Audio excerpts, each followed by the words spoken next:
oficial es Colbe HD. Vamos a hablar con Ricardo Rivas, estamos en comunicación telefónica con él. Él es periodista y vicepresidente de la Unión de Corresponsales, especializado en la información internacional. Le decimos buen día, gracias por estar, Ricardo. Nicolás Gómez lo saluda, ¿cómo le va? ¿Cómo te va, Nico? ¿Cómo estás, viejo? Bien, todo bien, un gusto, gracias por la comunicación.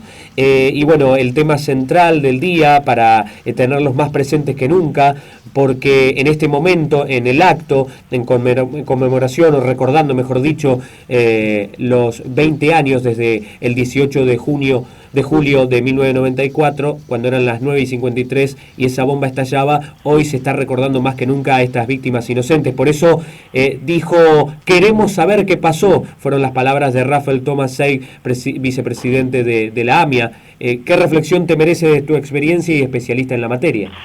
Mira, Nicolás, creo que el que puso la palabra justa fue Francisco, fue el Papa. Ajá. Que en un mensaje que envió hoy al acto de la AMIA, que comenzó, como vos dijiste recién, a las 9:53 con el toque del shofar, y dice Francisco: algunas veces dije que Buenos Aires es una ciudad que necesitaba llorar, que todavía no había llorado lo suficiente.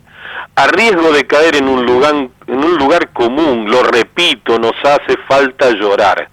Somos muy proclives a archivar las cosas, a no hacernos cargo de historias, de sufrimientos, de cosas que podrían haber sido bellas y no fueron.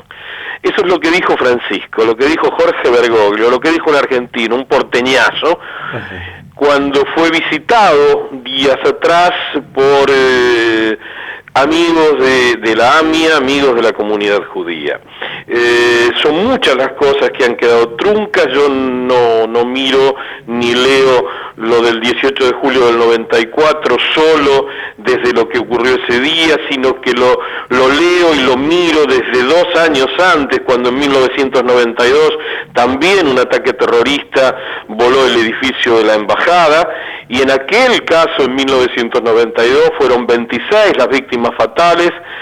O sea que yo estoy mirando a partir de la idea de que más de 100 argentinos murieron en 2 ataques terroristas, que más de 1000 argentinos quedaron heridos de diversa gravedad en 2 ataques terroristas, y me preocupan algunas cosas, como que cuando sucedió aquello de la AMIA, el entonces presidente Carlos Menem llamó a su homólogo en Israel y le dijo: le quiero dar el pésame por los muertos en la AMIA. Y su homólogo, Yitzhak Rabin, en ese momento le dijo: el pésame se lo doy yo a usted porque han muerto argentinos. Y esto me parece un dato relevante, un dato que tenemos que tenerlo a la vista. La AMIA es una herida que tenemos todos los argentinos, es un acto de lesa impunidad, como hace un ratito fue calificado todo lo sucedido en ese momento y después por el colega Alfredo Leuco, que fue el orador principal, y tenemos que llenarnos de vergüenza de que esto ni siquiera estemos en posibilidades de saberlo, de qué es lo que ha pasado, cuál ha sido la conexión local, cuál ha sido la vinculación de los organismos de inteligencia con esto que ha sucedido.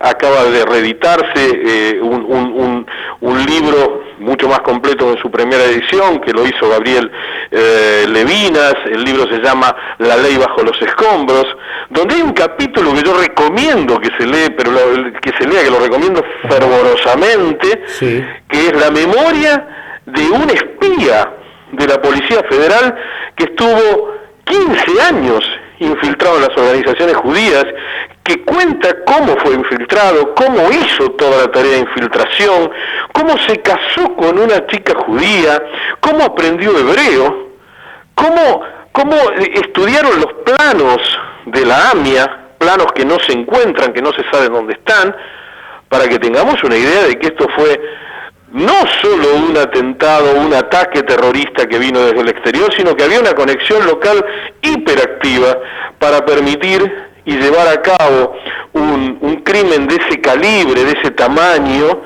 que hace que 85 argentinos murieron allí. Entonces, esto es algo muy grave y que no lo hemos podido resolver.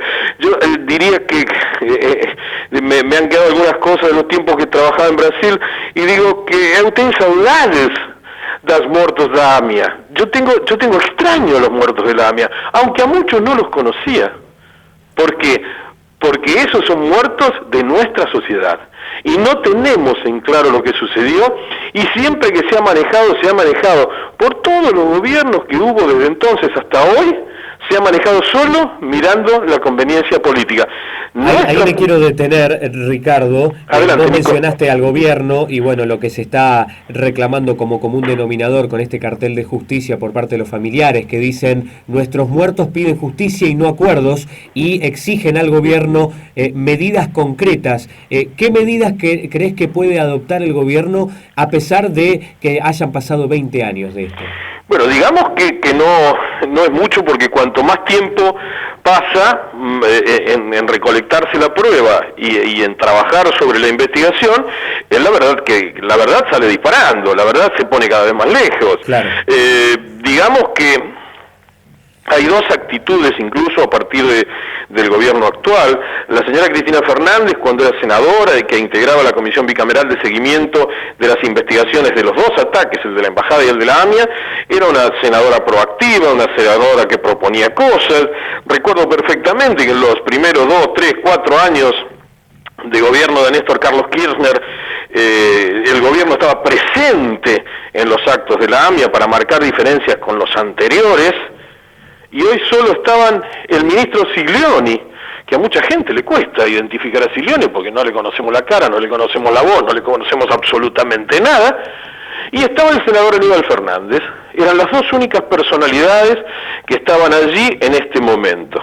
Pero hay que hacer foco también en esto de la búsqueda de la verdad, en una actitud que llevó a una cuestión bastante oscura, que fue un acuerdo con la República Islámica de Irán, que promueve el canciller Héctor Timerman y que consigue la fuerza que le da la presidenta Cristina Elizabeth Fernández Wilhelm, le da a ese acuerdo que finalmente es aprobado por el Parlamento, para que justamente aquellos que están señalados en la investigación judicial desde todo lugar como los posibles o presuntos autores, que son 12 exfuncionarios o funcionarios iraníes que tienen que ser interrogados, indagados, es decir, que hay semiplena prueba o indicio vehemente de culpabilidad, que tienen que ser indagados por la justicia argentina, se llevó adelante un acuerdo con la República Islámica de Irán, básicamente para que sean justamente los iraníes quienes interroguen a los iraníes en presencia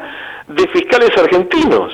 Es cierto. Esto es una cosa pocas veces vista, es contra natura, es completamente contrario a la ley, y como tomo las palabras de Leuco de hace un ratito y las hago mías, por cierto, ningún otro canciller que no fuera un canciller de vientre judío podría haberse animado a tanto. Es cierto, estamos charlando con Ricardo Rivas, periodista y vicepresidente de la Unión de Corresponsales especializado en información internacional.